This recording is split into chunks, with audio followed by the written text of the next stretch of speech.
is Stephanie, your empowerment life coach. Welcome to my channel.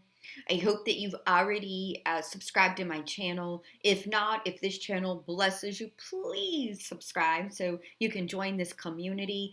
I post different topics for your everyday life, and then I'll get on here and give a word of encouragement as the Holy Spirit leads. And sometimes I'll give teachings on discernment and spiritual warfare and prayer. But today, I'm going to give you some very practical advice. All right.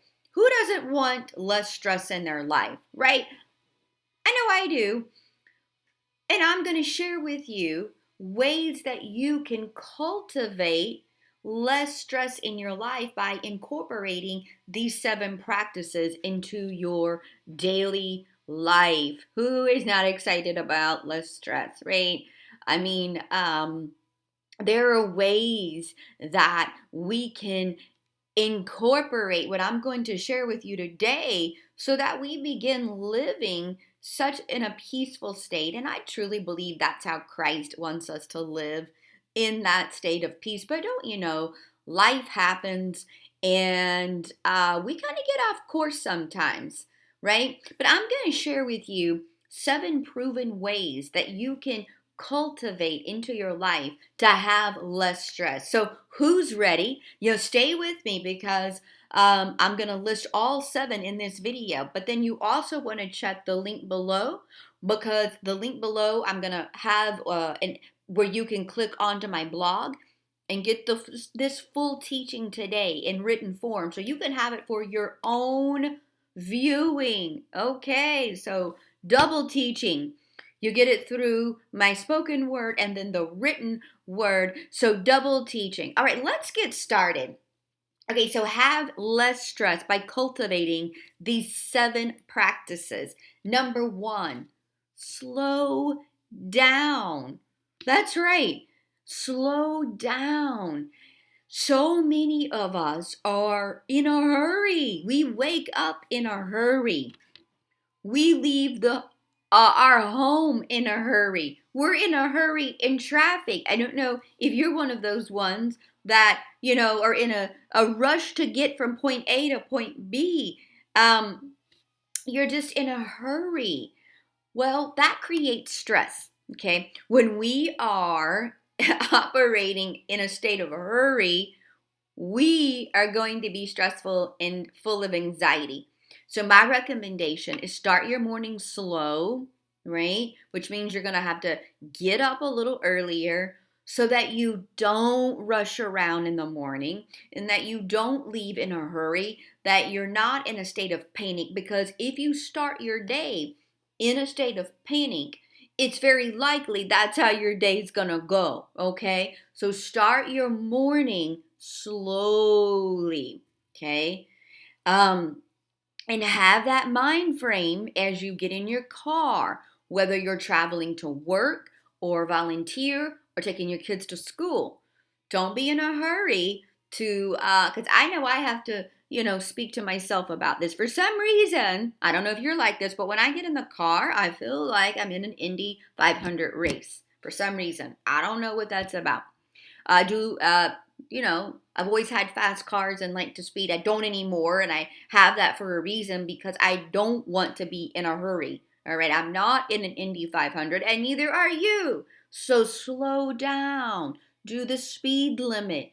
Get in the right lane. Go slower. There's no reason to get in your car and race around as if you're in some kind of panic mode, okay? It will decrease your stress when you are in a slower pace, okay?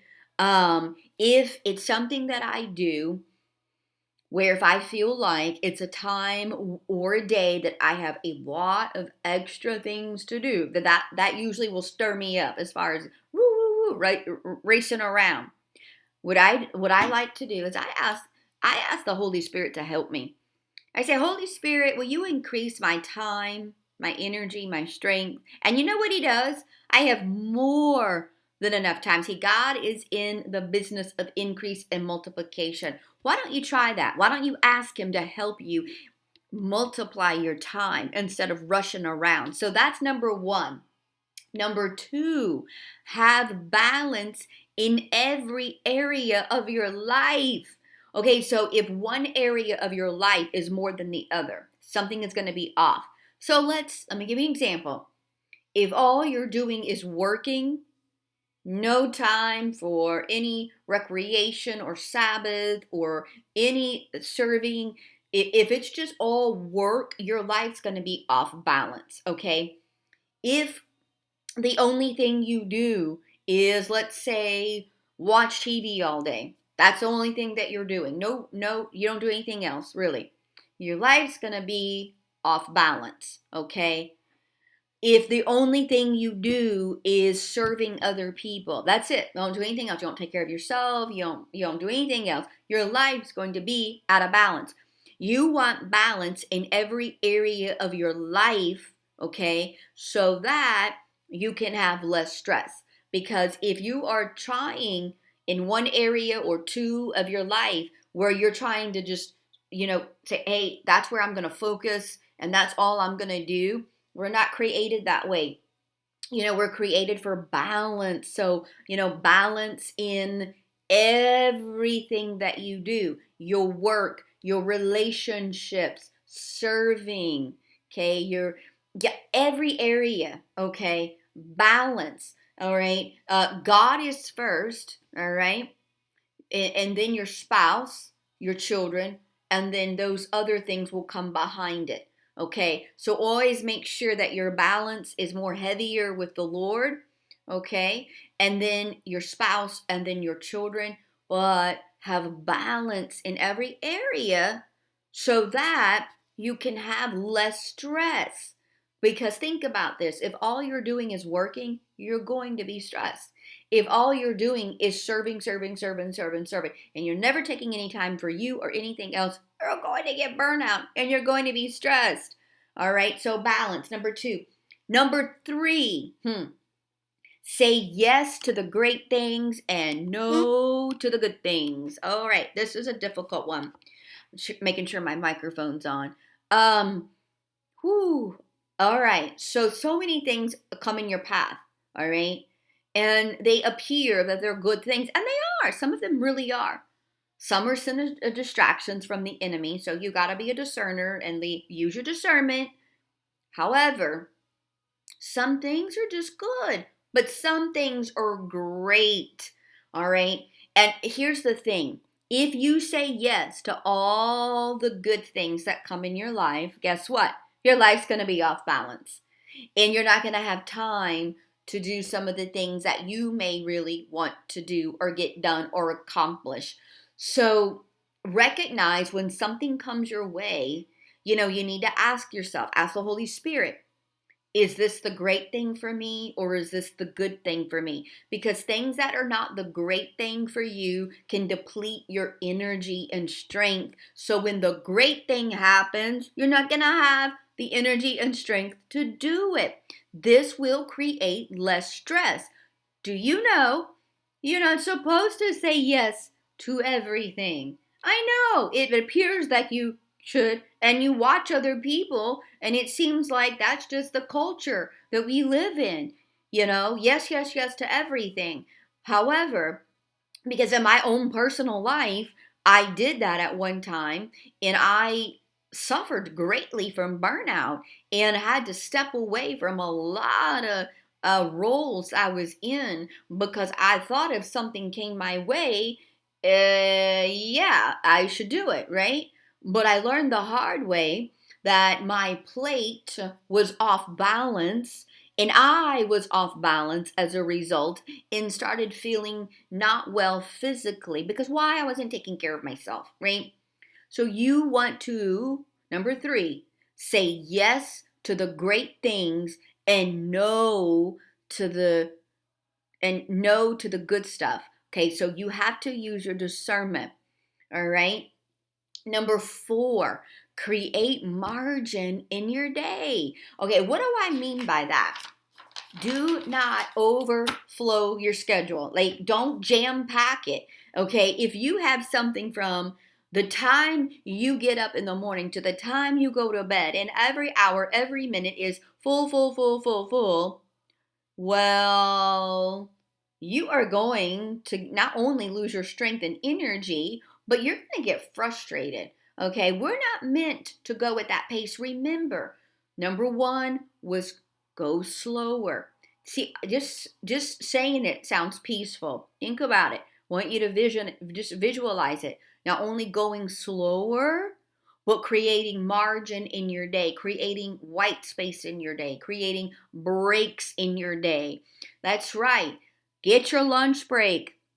I used to work in a place where we did not take lunch breaks. We literally worked from the time we got there to the time, and it was a high stress job, and we didn't take lunch, and that is not a good thing. Okay, incorporating, let's say you do work a full time, you are, at work 7, 8 hours, take a mid-morning break, your lunch break, an afternoon break, take a break before, if you cook dinner before you get home, or if you're a work from home, take a break before you cook dinner. Now, what are you doing during that break time? Are you scrolling through social media? Because if you're doing that, you're going to deplete the whole purpose of taking a break and creating margin in your day. Okay, some things that you want to do during your break time is one, be still. Okay, you can incorporate all of what I'm about to say, or some, or just one. So one, you can be still. Two, you can speak declarations of faith over you. Okay, you can drink some green tea or a cup of tea. You could go outside and get refreshed in nature. You can take a quick, brisk walk. You can eat a healthy snack. Okay, so when you break, it's not time during those times not to use it for things that are going to take from you, because remember, the whole purpose of creating margin in your day is to create less stress. And that's exactly what margin does. So when you put margin in your day, it absolutely creates less stress in your life versus, think about this, a jam-packed day. I know so many people that they live jam-packed. They're scared. There's no time to breathe. There's no time for quietness and stillness. There's no time for anything but rushing, rushing, rushing. And think about that for a minute. That is stressful. Okay, you can't live like that very long. I mean, you're going to burn out and you're going to get stressed. And so even though it's counterintuitive to our culture, who seems like they're on a go, go, go, go, right? But a part of being a leader is stepping back and saying, I'm not going to follow what the crowds are doing, because maybe the crowds are going the wrong way, right?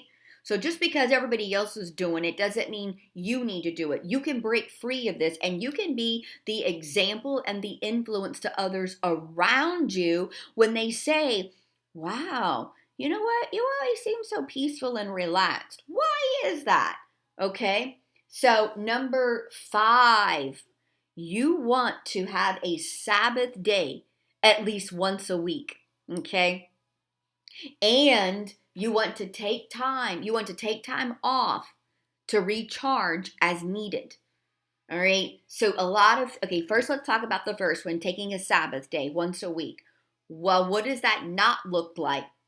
Okay, doing a bunch of stuff, doing a bunch of work, okay, busying yourself. Taking a Sabbath is literally that, resting. That's what it means. So resting your mind, your body, your spirit.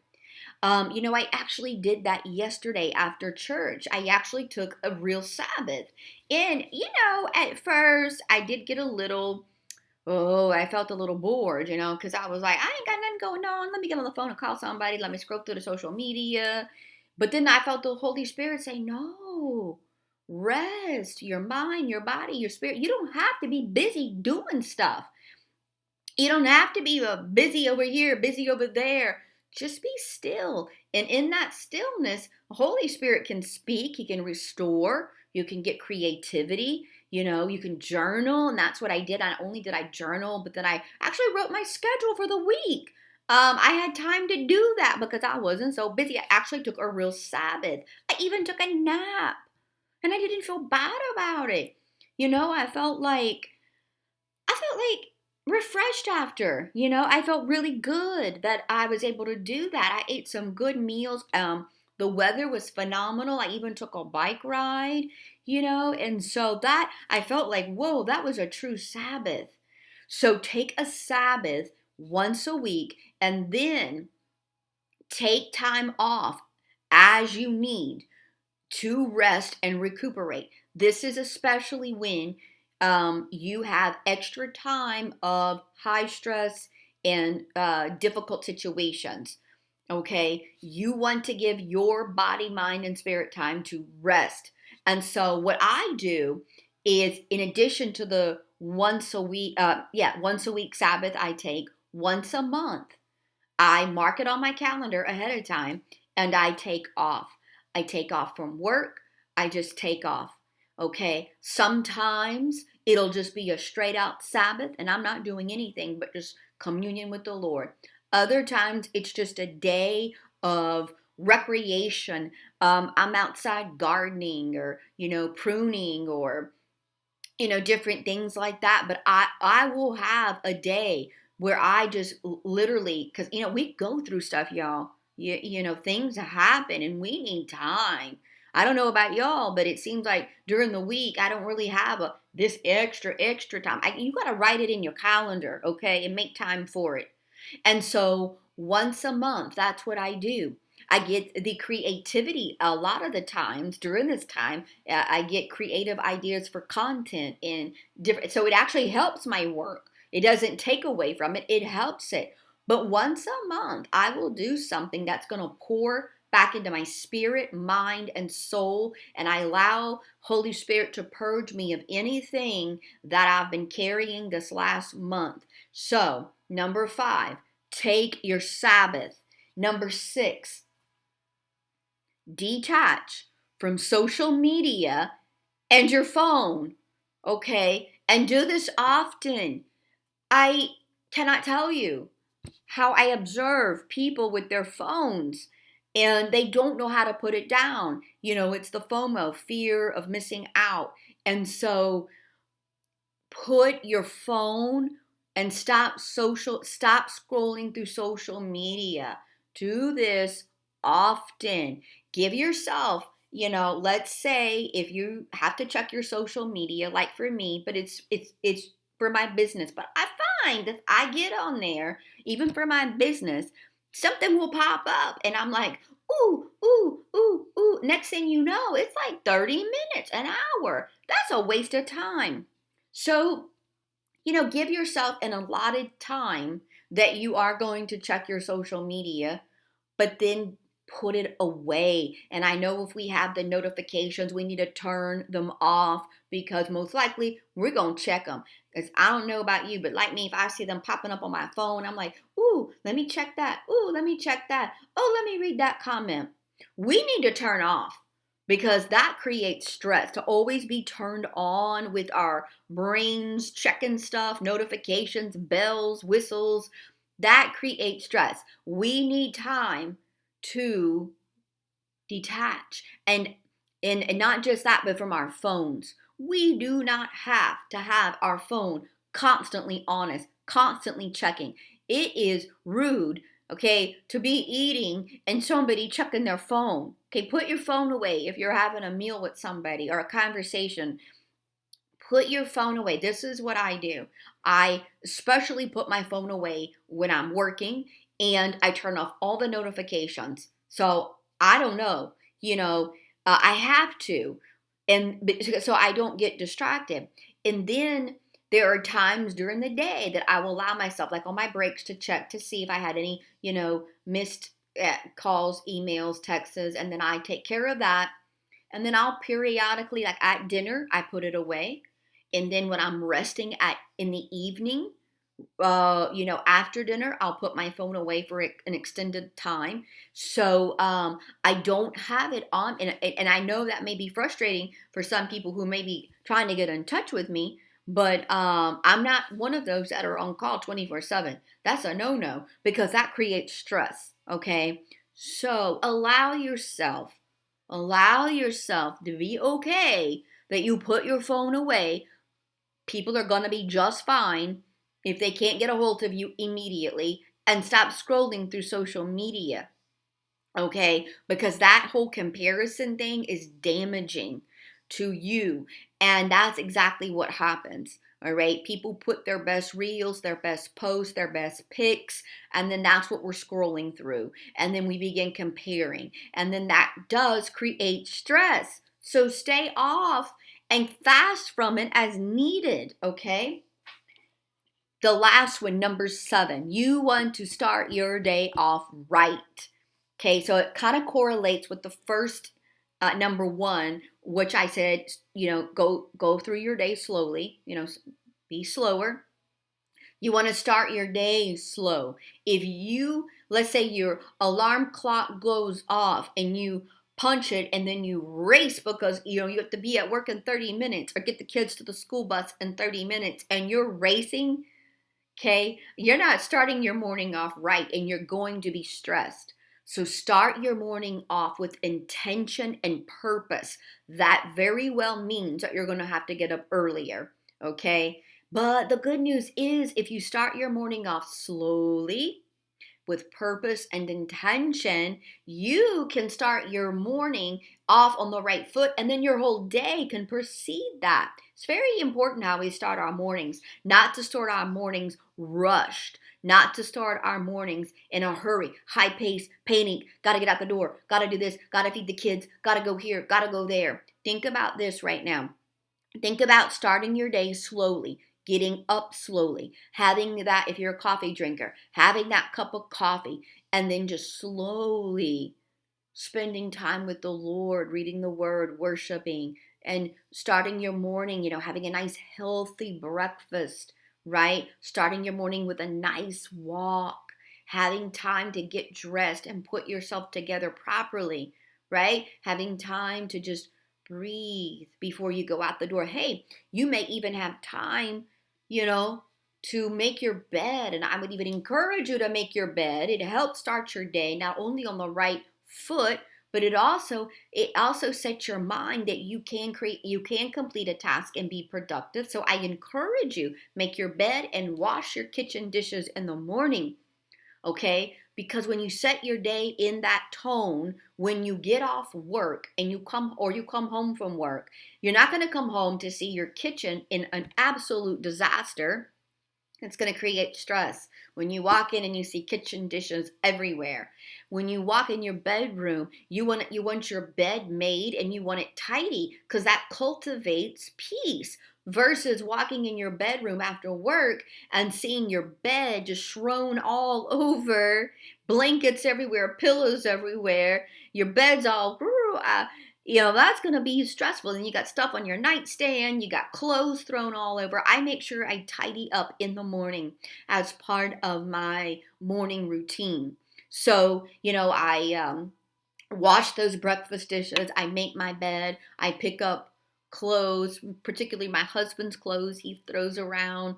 But I pick up so that when I'm done with work, right? I can breathe. I don't have to look around at a cluttered space, a cluttered bedroom, which will create stress. All right. So that's part of the organization as well. Decluttering, organizing, it can kind of fall under, this one as well, because that will create less stress. So when you're organized and you declutter, that creates less stress. So, you know what? These are just, 7 practices, all right, that you can incorporate into your daily life to have less stress. And so who doesn't want that? If you need, if you're going through a situation, a time, and you need a life coach to come alongside of you and support you, encourage you, guide you, lead you, help you, listen to your story, reach out. I got the link below. Let's book a session and let's get you to that place that you need to be, that you're empowered, you're equipped, and that you can, be able to do these things and succeed. And so make sure that if you're in that situation, that you reach out. Okay, let us get you to that place that you need to be. All right, I hope and I pray that you are blessed by this message.